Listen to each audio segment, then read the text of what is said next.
नमस्कार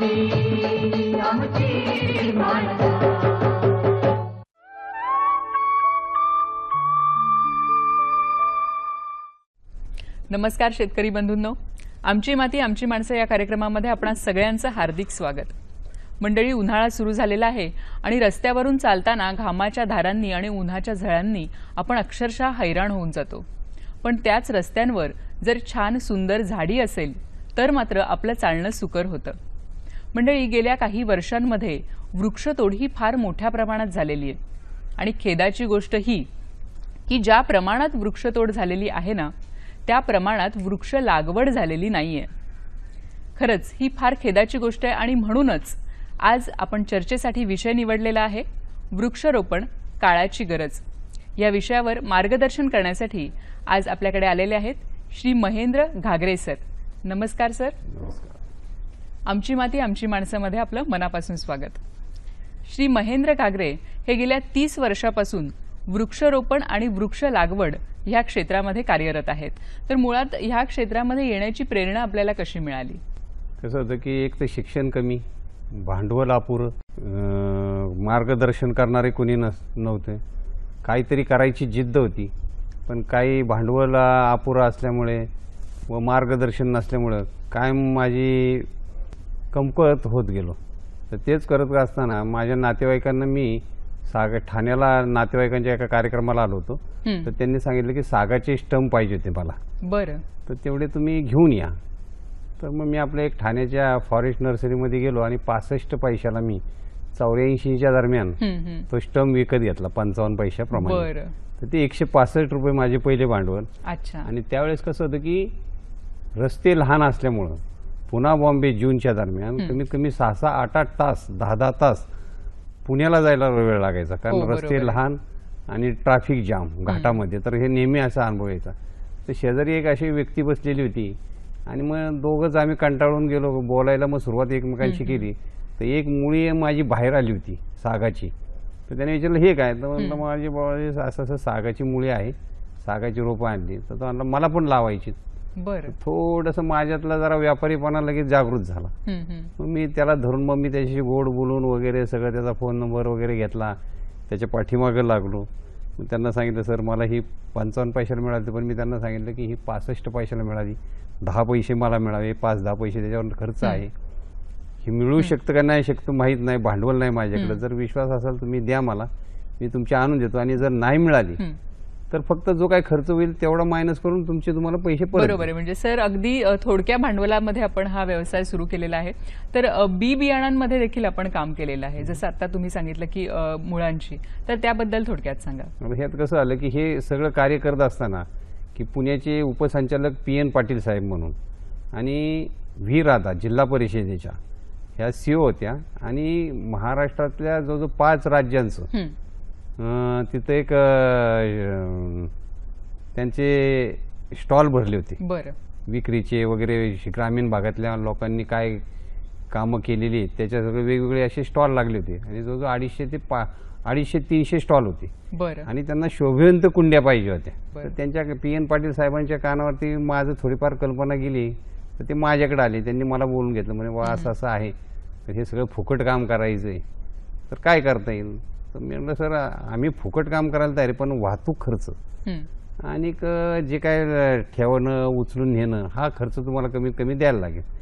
ह्याच्यावरती मी थांब राहिलो। ते म्हणले ते काहीच मिळणार नाही, तुम्ही आणायचे ठेवायचे आणि तुम्ही तुमचे घेऊन जायचे। सर तुम्ही चंदनाच्या जी लागवड आहे तर त्याच्यामध्येही खूप भरीव असं काम केलेलं आहे, तर त्याबद्दल सांगा। म्हणजे चंदन लागवडीचा विचार का करावा असा वाटला? कारण कसं होतं की प्रत्येक ह्या चंदनाने काय केलेलं तर नाहीच, पण त्याला बदनाम लोकांनी भरपूर केलेलं आहे।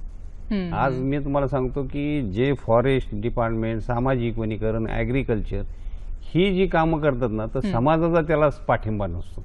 दुसरं काय होतं की हे जे सगळे निर्णय घेणारी जी मंडळी जी आहेत ते वरून निर्णय घेतले जातात आणि खालच्या लोकांवरती लादले जातात, आणि मग लादले गेल्यानंतर मग त्यांनाही ते घाईला करायचे असते, कारण हा पावसाळा जवळ आलेला असतो। त्यांना वृक्षारोपण, बियाणं, नर्सरी, जागा निवडणे, लोकांच्यात जाऊन त्यांच्या पाठपुरावा करणे की बा आम्ही तुमच्या गावात हे हा काम. साधारण सीझन कधी असतो सर वृक्ष लागवड किंवा वृक्षारोपण हा करण्याचा? कसं होतं की पाऊस पडला हा. हे जून ते 15 जुलै पर्यंत ठेवावं असं मला बरं, वाटतं. बरं, बरं. जर पाऊस व्यवस्थित पडला तर अच्छा. जोपर्यंत जमिनीमध्ये ऊब आहे, जमिनीमध्ये उष्णता जोपर्यंत आहे तोपर्यंत वृक्ष लागवड करायला हरकत नाही. बरं. एकदा जमिनी थंड झाल्या की वृक्षारोपण करण्यात काही बरं. त्याची म्हणजे मजा नाही. पावसाच्या अगदी सुरुवातीला आपण सुरुवातीपासून. वृक्षारोपण करू शकतो.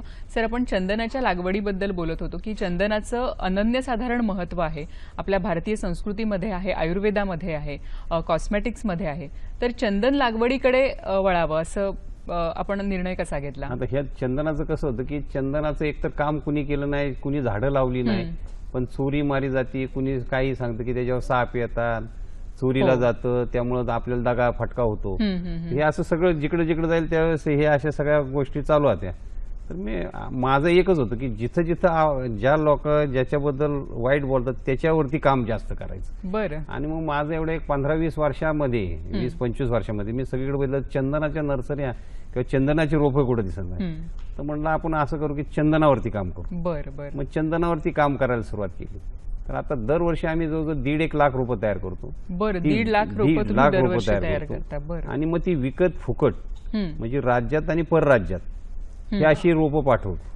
आता ही काही करतो आम्ही की ज्यावेळेस पाठवतो त्यावेळेस 100-100च्या जोड्या बांधतो. नेकेड रोपं गादी वाफ्यावर करतो. अच्छा. कारण एक तर लागवडीला कुणी मागवत नाही. आता काहीतरी आता मी माझं एकटा जनजागृती करून बऱ्यापैकी दूरदर्शनचाही सहभाग त्यात मोठा आहे की 2-3 वेळा चंदनावरती माझं प्लांटेशनचे दूरदर्शनवरती कार्यक्रम झाले, दाखवले त्यांनी. तर लोकांची आता मागणी वाढलेली. आता लोकांचे जे चोरीचं जे प्रमाण आहे ते त्यांना आम्ही सांगतो की इलेक्ट्रॉनिक चिप्स निघालेले आहेत, तर ती झाडाच्या थोडीशी जखम करून त्यात जर ती चिप टाकली तर ते झाडाचा तुम्हाला हॉर्न येईल, SMS येईल, ते झाड कुठल्या मार्गाने चाललंय, कुठं ठेवलंय हे तुम्हाला घर बसल्या कळू शकेल. तुम्ही म्हणालात की रोपं तुम्ही देता, ज्यांना ज्यांना गरज आहे त्यांच्यापर्यंत रोपं पोहोचतात, पण त्यानंतर त्याची निगा कशी राखायची असते? नाही, आता आम्ही गेल्यानंतर आम्ही काय करतो की आम्ही त्यांना सांगतो की तुम्ही गेल्यानंतर पहिले साखरेच्या पाण्यात त्याची मुळं ठेवा. बरं. त्यात एक डिस्प्रिनची गोळी ठेवा. जसं एखादा आपण माणूस आजारी पडल्यानंतर डॉक्टर पहिलं सलाईन लावतो, तर ते साखरेच्या पाण्यातून देण्याचा आमचा प्रयत्न असतो. डिस्प्रिनच्या गोळीचं काय असतं की रक्तप्रवाह आपला जास्त जोरात पळवणे. हे आमचे सगळे काल्पनिक आहे, घेतं की नाही घेतं माहीत नाही, पण असा हा आमचा बऱ्याच काळापासून हा आमचा प्रयत्न चालू आहे आणि आम्ही हे असं करत राहतो. पण त्याचे चांगले रिझल्ट आहेत. मध्ये बँगलोरमध्ये 11 देशांच्या लोकांचे प्रतिनिधी आले होते आणि आपल्या इथले जवळजवळ 60-70 वर्षाचे चंदनावरती काम करणारे तेही प्रतिनिधी तिथं होते. बरं. पण त्या लोकांना 4 झाडं सुद्धा दाखवता आली नाही. आणि मी तर त्यांना सांगितलं की माझे 700-800 किलोमीटरवरतीच आहेत आणि एका एका ठिकाणी 5-5 हजार झाडं उभी आहेत. बरोबर. ती तुम्हाला मी दाखवू शकतो. बरोबर आहे सर. चंदनाची रोपं निर्माण करण्याचं आपण एक खरंच खूप चांगलं काम करताय. चंदनाची जी रोपं तयार केली जातात, असं म्हटलं जातं की ती रोपं तयार करणं हे खूप अवघड आहे.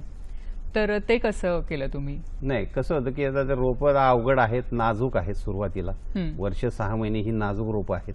ह्यासाठी काळजी घेणं खूप आवश्यक आहे. ते आम्ही काय करतो की एप्रिल-मे मध्येच बियाणं सोडून देतो गादी वाफ्यावरती. कसं होतं की बियाणं काढल्यानंतर ते आमच्या गोडाऊनमध्ये आलं की त्याच्यावर कुठलीच प्रक्रिया होत नाही.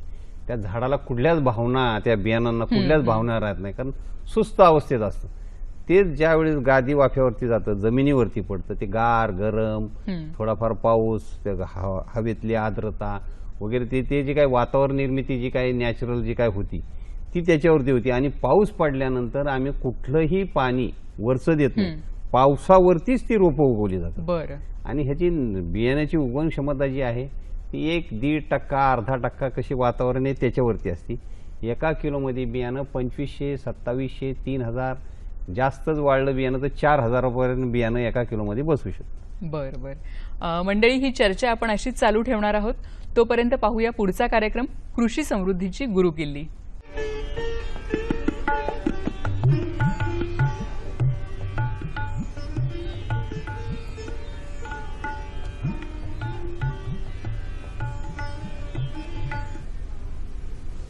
नमस्कार मंडळी, कृषी समृद्धीची गुरुकिल्ली या कार्यक्रमात आपल्या सगळ्यांचं मनपूर्वक स्वागत.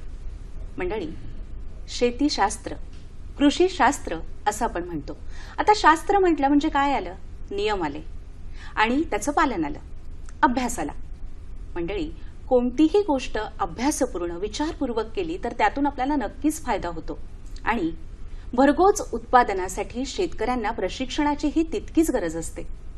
गेल्या भागात आपण याच विषयी माहिती घेतली आणि आजही आपण याविषयी माहिती करून घेणार आहोत. आणि त्यासाठी आम्ही आमंत्रित केलंय श्री हेमंत गुरसाळे यांना. नमस्कार सर, आपलं आमच्या कार्यक्रमात स्वागत आहे. श्री हेमंत गुरसाळे यांची ओळख सांगायची तर प्रमुख शेतकरी प्रशिक्षण केंद्र RCF थळ इथे आहे आणि गेली 16 वर्ष महाराष्ट्रातील शेतकऱ्यांचं उत्पादन वाढावं यासाठी ते मार्गदर्शन करत असतात. चर्चेला सुरुवात करूया. चर्चेला सुरुवात करताना शेतीचा हा विषय आपण चालूच ठेवणार आहोत, पण प्रशिक्षण आणि गरज याविषयी आपण गेल्या भागात सांगितलं. आता मला सांगा की प्रशिक्षण देण्यासाठी आपल्याकडे मार्गदर्शन करण्यासाठी आपले व्यक्ती असतात केंद्रांमध्ये, पण आपण बाहेरून काही व्यक्ती बोलवतात का? प्रशिक्षण कार्यक्रमामध्ये जसे RCFचे विशेषज्ञ मंडळी असते त्याचप्रमाणे शेतकऱ्यांच्या पीक पद्धतीनुसार कृषी विद्यापीठ आणि इतर मान्यवर संस्था या ठिकाणावरून शास्त्रज्ञ आणि विशेषज्ञ मंडळी मार्गदर्शनासाठी येत असतात आणि त्या विषयावर मार्गदर्शन शेतकऱ्यांना उपलब्ध करून देत असतात. बरं, आता हे झालं शास्त्रज्ञ आणि त्या विषयातल्या व्यक्तींविषयी. पण ज्या शेतकऱ्यांनी प्रशिक्षण घेतलेले आहे आणि त्यांना त्यात यश मिळालेलं आहे, तर असे पण शेतकरी येतात का? हां, शेतकऱ्यांना मार्गदर्शन करण्यासाठी जसे विशेषज्ञ मंडळी असतात त्याचप्रमाणे एक अनुभवी शेतकरी किंवा शेती क्षेत्रामध्ये महत्त्वाचं योगदान असलेले आणि शेतीविषयी बोलता येणारे म्हणजे शेतकऱ्यांना मार्गदर्शन करू शकणारे अशा प्रकारचे शेतकरी सुद्धा आपण प्रशिक्षण केंद्रामध्ये मार्गदर्शन करण्यासाठी बोलवत असतो.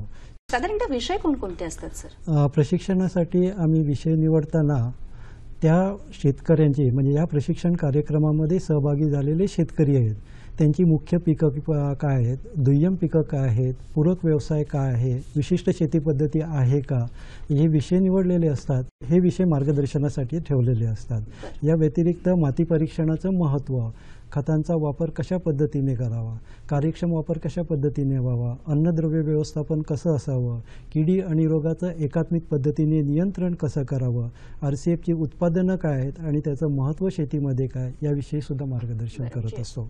उल्लेखनीय काम केलेले शेतकरी, यशस्वी शेतकरी यांची काही उदाहरणं देता येतील तर आपण ती द्यावी.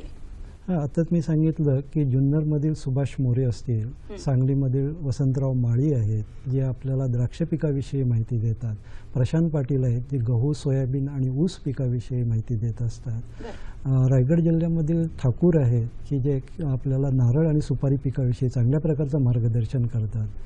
तर अशी काही शेतकरी आमच्या प्रशिक्षण कार्यक्रमामध्ये मार्गदर्शनासाठी सहभागी होतात. बरं, आता आपण असे एक शेतकरी घेऊया ज्यांनी प्रशिक्षण घेतलं आणि त्यानंतर त्यांना यश मिळालं आणि प्रशिक्षणापूर्वीची त्यांची स्थिती काय होती आणि प्रशिक्षण घेतल्यानंतर काय? प्रातिनिधिक स्वरूपामध्ये मी आपल्या समोर एक नाव ठेवणार आहे, अनंत बाळाराम म्हात्रे. हे रायगड जिल्ह्यातील अलिबाग तालुक्यातील शेतकरी आहेत. यांची पीक पद्धती कारली, तोंडली, कांदा आणि वाल अशा प्रकारची त्यांची पीक पद्धती आहे. ते ज्या वेळेला प्रशिक्षण कार्यक्रमामध्ये सहभागी झाले त्यावेळेला त्यांच्यासोबत भाजीपाल्याचा गट होता आणि या गटाच्या माध्यमातून ज्यांना ज्या वेळेला आम्ही प्रशिक्षणामध्ये आम्ही वेगवेगळे सल्ले देत होतो त्यावेळेला त्या गटाने आम्हाला सांगितलं की आमच्याकडे कारलीची लागवड केली जाते आणि ह्या कारली पिकामध्ये एक विशिष्ट प्रकारचा रोग येतो, त्याच्यामुळे कारलीचा मांडव पूर्णपणे सुकून जातो आणि याच्यामुळे फार मोठ्या प्रमाणात नुकसान झालेलं आहे कारलीचं. तर त्याच्यावरती काही उपाययोजना आहेत का आणि ह्या उपाययोजना केल्यानंतर तो रोग बरा होतो का याविषयी आपल्याला मार्गदर्शन करावं असं त्यावेळेला सुचवलेलं होतं. आम्ही त्यांना सांगितलं की कारली पिकामध्ये ह्या प्रकारचा जो रोग होतो म्हणजे त्याला शेंडा जो आहे तो आक्रसणं म्हणतात, हा विषाणूजन्य रोग आहे की ज्याला आपण व्हायरस म्हणतो आणि व्हायरस शेतामध्ये आला किंवा कारली पिकामध्ये आला तर कोणत्याही प्रकारची औषध उपाययोजना चालत नाही, कारण व्हायरस कोणत्याही प्रकारच्या औषधाने मरत नाही आणि ह्याच्यावरती उपाययोजना करण्यासाठी आम्ही त्यांना एक प्रकारचे सल्ले दिले, म्हणजे कशा पद्धतीने हे नियंत्रण करावं याशी मार्गदर्शन केलं. त्याच्यामध्ये ह्या व्हायरस जो आहे ज्या किडीच्या तोंडामधून त्याचा प्रसार शेतामध्ये होतो त्या किडीचं वेळेवर जर नियंत्रण केलं तर हा रोग जो आहे तो आटोक्यामध्ये राहतो. कारलीमध्ये थ्रिप्स म्हणजे फुलकिडे जे म्हणतात तर शेंड्यामध्ये लपलेले असतात, हे शेंडे उलट्या हातावरती झटकले तर आपल्याला तो किडा ओळखता येतो. अशा पद्धतीने किडे ओळखायचे आणि त्या किड्यावरती जे उपाययोजना सुचवलेली आहे, उदाहरणार्थ एकटारा असेल किंवा रिजंट असेल, अशा प्रकारच्या औषधाची फवारणी करायची. त्याच्यामुळे तो व्हायरस जो आहे तो शेतामध्ये पसरणार नाही किंवा प्रसार होणार नाही आणि तो नियंत्रणाखाली राहील. दुसरं एक उदाहरण दिलं की त्यांनी तोंडलीमध्ये अशा प्रकारची पानं लहान होतात आणि पानं जी आहेत ती पिवळी होतात, शेंडा वाढ जी आहे ती थांबते आणि फळधारणा जी आहे ती थांबते. याच्याकरता आम्ही उपाय सुचवला. हा सुद्धा एक वेगळ्या प्रकारचा रोग आहे, त्याला फायटोप्लाझ्मा किंवा मायकोप्लाझ्मा म्हणतात. हा सुद्धा कोणत्याही औषधाने मरत नाही. या प्रकारचा रोग जो आहे तो बरा होत नाही. आणि हा रोग ज्या किडीच्या तोंडातून येतो त्या किडीचं नाव आहे तुडतुडे किंवा रस शोषणाऱ्या इतर किडी. आणि मग याचं तुम्ही त्यांना प्रशिक्षण देऊन त्यांच्यामध्ये असे बदल घडून आले. आणखी शेतकरी असतील ना की ज्यांच्या मी तुम्हाला दुसरं एक उदाहरण देतो. सांगली जिल्ह्यातील तात्यासाहेब नागावे म्हणून एक शेतकरी आहे. ते आमच्या प्रशिक्षण कार्यक्रमामध्ये सहभागी झालेले होते. प्रशिक्षण कार्यक्रम घेण्यापूर्वी त्यांच्या सोयाबीनचं उत्पन्न जवळपास 6 ते 7 क्विंटल प्रति एकर इतकं होतं. आमच्याकडचा प्रशिक्षण कार्यक्रम पूर्ण केल्यानंतर त्यांच्या सोयाबीनचं उत्पन्न जवळपास 18 क्विंटल प्रति एकर इतक्या प्रमाणात आलेलं आहे. आणि हे कशा पद्धतीने झालं याविषयी आम्ही माहिती घेतल्यानंतर आम्हाला असं समजलं की त्यांनी एक पहिला महत्त्वाचा बदल केला. पूर्वी 335 जात वापरत होते, आता त्यांनी त्याच्याऐवजी KDS 344 या प्रकारची जात वापरली की जी तांबेरा रोगाला प्रतिकार करणारी जात आहे. आणि याच्यामुळे तांबेरा शेतामध्ये आला नाही, उत्पन्न वाढलं आणि तांबेरा रोगाचं नियंत्रण करण्यासाठी खर्च सुद्धा वाढला. सोयाबीन हे पीक जसं डाळवर्गीय आहे तसंच तेलबिया पिका वर्गामध्ये सुद्धा मोडतो. आणि यांचं वैशिष्ट्य असं की या पिकामध्ये जर गंधक खताचा वापर जर केला तर त्याचं उत्पन्न आणि तेलाचं प्रमाण वाढायला मदत होते. आणि म्हणून त्यांनी गंधकाचा वापर सुद्धा केला. डाळवर्गीय पिकांमध्ये स्फुरद हे अन्नद्रव्य जास्त प्रमाणात वापरावं लागतं. तर यांनी त्याच्यासाठी काय वेगळा उपाय केला, PSB बायोला नावाचं जीवाणू खत येतं. हे जीवाणू खत शेतामध्ये जर वापरलं तर स्फुरद हे जास्त प्रमाणात विरघळतं आणि त्याची उपलब्धता सोयाबीन किंवा कुठल्याही पिकाच्या मुळांना सहजपणे होतं. अशा प्रकारचं PSB बायोला पाण्यात मिसळून त्याचं जे आहे ते द्रावण आळवणीच्या स्वरूपामध्ये सोयाबीनमध्ये वापरलं. पानांवर फवारणी करता त्यांनी मायक्रोला आणि सुजेला 1919 यासारखी विद्राव्य खतं टॉनिक स्वरूपामध्ये वापरली. असे काही उपाय आम्ही जे उपाय सुचवले त्याच्याप्रमाणे त्यांनी बदल केला आणि आज त्यामध्ये 6.5 क्विंटल प्रति एकर इतकं असताना त्यांचं उत्पन्न आता 18.5 एकर. मला वाटतं की प्रशिक्षण घेतलेले अनेक शेतकरी असतील. आपण आणखीन एखाद्या शेतकऱ्याचं उदाहरण प्रेक्षकांना देऊया. रायगड जिल्ह्यामधील अरविंद मयेकर म्हणून एक शेतकरी आहे. त्यांची सुपारीची बाग आहे. प्रशिक्षण केंद्रामध्ये ते सहभागी झाले होते 2-2.5 वर्षापूर्वी. प्रशिक्षण कार्यक्रमामध्ये सहभागी होण्याच्या अगोदर त्यांच्या सुपारी बागेचं उत्पन्न साधारणपणे 1.5 किलो प्रति झाड प्रतिवर्ष होतं. प्रशिक्षण त्यांनी पूर्ण केलं आणि त्या प्रशिक्षणानंतर 2 वर्षांमध्ये त्यांनी सुधारणा केली. त्यांचं उत्पन्न जवळपास 2.5 किलो प्रति झाड यापेक्षा जास्त गेले. तर यांनी हे उत्पन्न वाढण्यासाठी काय बदल केले त्यांनी त्या वेळेला प्रश्न उपस्थित केला. कोळे रोगामुळे सुपारीच्या फळांचं जे आहे ते फार मोठ्या प्रमाणात नुकसान होतं आणि या कोळे रोगाचं नियंत्रण करण्यासाठी औषधांची नावं महत्त्वाची नाही, उपाय नेमका कोणत्या वेळी करायचा हे सगळ्यात महत्त्वाचं. हे आम्ही गणित त्या शेतकऱ्यांना सांगितलं आणि त्या पद्धतीने त्यांनी अवलंब केलं.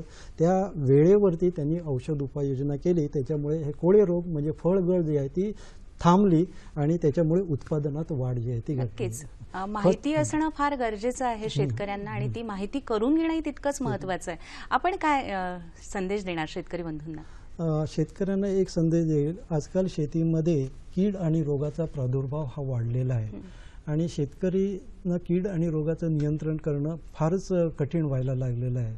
आणि म्हणून आम्हाला शेतकऱ्यांना असं सांगावं असं वाटतंय की अमुक एक कीड, अमुक एक रोग आणि त्याच्यावर अमुक एक औषध असा ठोकताळा आजकाल चालत नाही. जोपर्यंत किडी आणि रोगाचा प्रादुर्भाव शेतामध्ये कशा पद्धतीने होतो आणि त्याचा प्रसार कसा होतो हे जोपर्यंत शेतकऱ्यांना समजत नाही तोपर्यंत कोणत्याही किडीचं किंवा रोगाचं नियंत्रण होत नाही. आणि म्हणून शेतकऱ्यांनी कीड आणि रोगाचं एकात्मिक पद्धतीने कसं नियंत्रण करावं याची जी आहे ती माहिती घेतली पाहिजे, अभ्यास केला पाहिजे आणि त्याप्रमाणे कीड रोगाच्या नियंत्रणासाठी उपाययोजना केली पाहिजे. आज आपण इथे आलात आणि शेतकऱ्यांना इतकी छान माहिती दिली त्याबद्दल आपले आभार. धन्यवाद. बहुगुणी फळ केळी केळ्यांचं उत्पादन भारतात सर्वत्र होतं आणि ह्या पिकाच्या उत्पादनात भारत देश अग्रेसर आहे.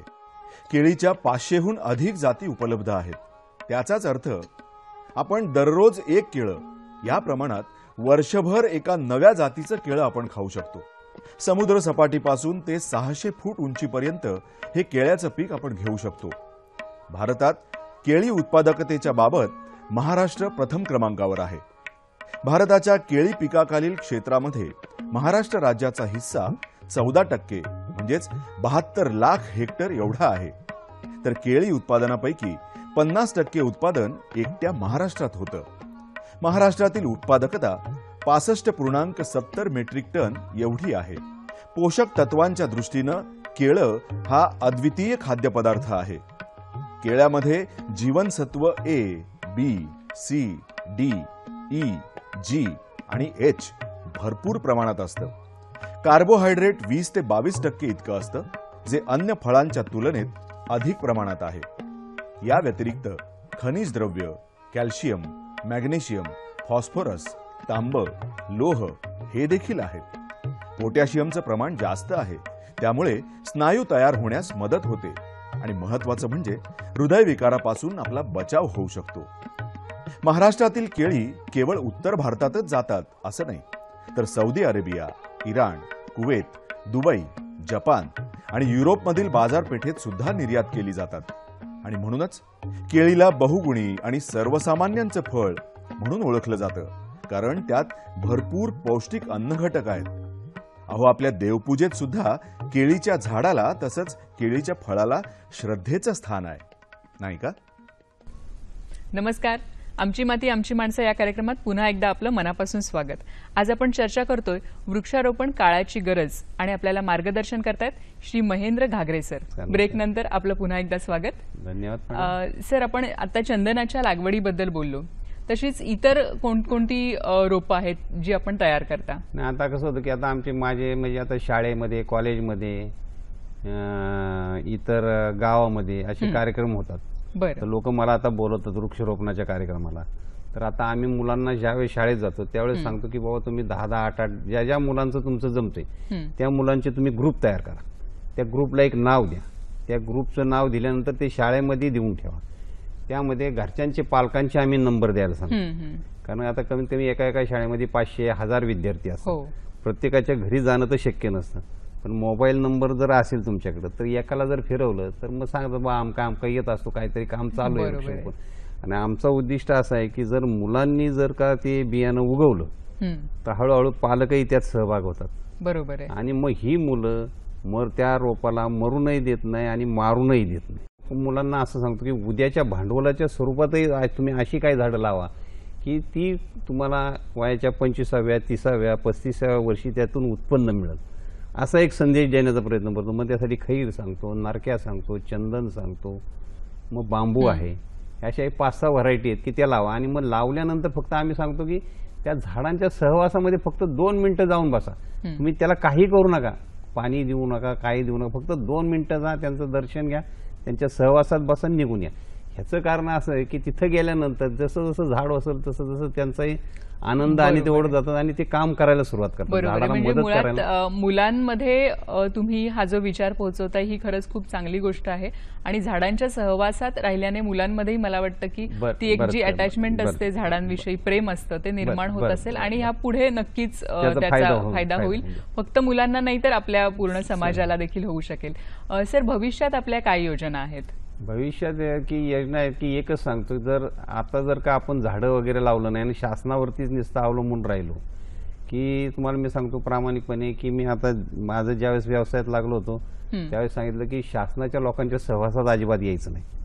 पण ज्यावेळेस आलो तर ते बघितलं तर ते जवळजवळ 18-18, 20-20 तास काम करतात.